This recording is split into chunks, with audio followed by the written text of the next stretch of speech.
More than 20,000 people at home, at work, in several upstate schools were told not to drink the water this morning. A major water main broke on River Road, that's near Highway 14, near Lake Cunningham, sending workers scrambling to get this fixed. 7 News reporter Addie Hampton's been on this all day. She's live where it happened this morning.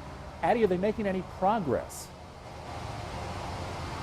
Gordon, I want you to take a look at this giant hole behind me, and if you can imagine, all of this just this morning was solid earth and grass. It just is an indication of how powerful this water main was and the damage that it did this morning. I talked to crews out here who tell me this was just water gushing everywhere. It's the reason why many of you in the Greer area woke up to little to no water pressure this morning, and it's also the reason why some area schools had to do some quick thinking. When the going gets tough, the tough get rolling. And at Skyland Elementary School in Greer, straight into classrooms loaded with bottled water and hand wipes. The day is going relatively well. We always have them. School principal Dr. Carolyn Stiles says they jumped into action early this morning when they realized the school had no running water. We're accommodating for all the students' needs.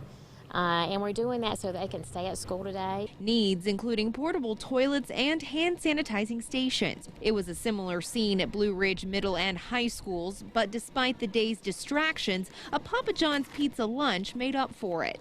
The really cute thing about that is we had a couple who were picked up and they cried because they wanted to stay for the pizza. While the surrounding community made do, officials with Greer CPW and Blue Ridge Water knew they'd be in for a long day. We've got quite a washout. Greer CPW spokesman Matthew Brady says crews have stopped the leak at River Road at Highway 14 on Lake Cunningham. They are in the process of testing the water and treating millions of gallons to replace what got drained from those elevated tanks. They'll figure it out and we'll get this fixed, but for the time being we're able to isolate this and get water in the system. Unfortunately, it takes at least 24 hours and affected customers must boil their water before they use it. Tomorrow afternoon will be the earliest and we hope to be able to issue the all clear. 6 other Greenville County schools will be under a boil water advisory at least until tomorrow evening. You can find the full list of those schools on our website. That's WSPA.com.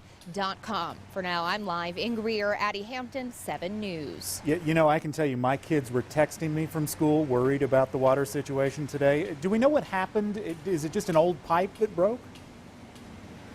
Well, that's the thing, Gordon. They just don't know at this point what happened, whether it was an old pipe or whether this was due to cold. That's what they've been out here trying to figure out for most of the day. They say it's going to take several days for them to know exactly what happened here, but their main goal is to make sure they find a solution so that this doesn't happen ever again.